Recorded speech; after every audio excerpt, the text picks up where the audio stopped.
Hi friends, లంచ్లోకైనా డిన్నర్లోకైనా స్నాక్స్లోకైనా దేంట్లోకైనా సరే పిల్లలకి అవని పెద్దవాళ్ళకి అవని ఎవరికైనా సరే ఇదొక్కటి అయితే చేసి పెట్టండి. చాలా ఇష్టంగా అయితే తింటారు.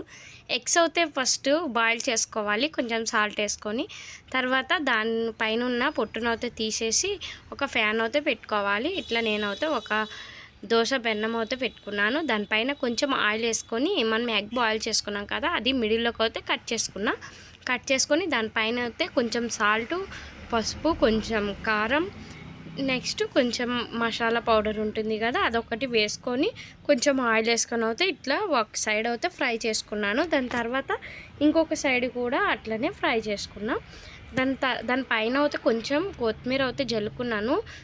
ఇదైతే చాలా ఇష్టంగా అందరూ తింటారు ఫ్రెండ్స్. తప్పకుండా ఇదైతే రెసిపీని ట్రై చేయండి. నా వీడియో కనుక నచ్చితే please like, share and subscribe చేసుకోండి.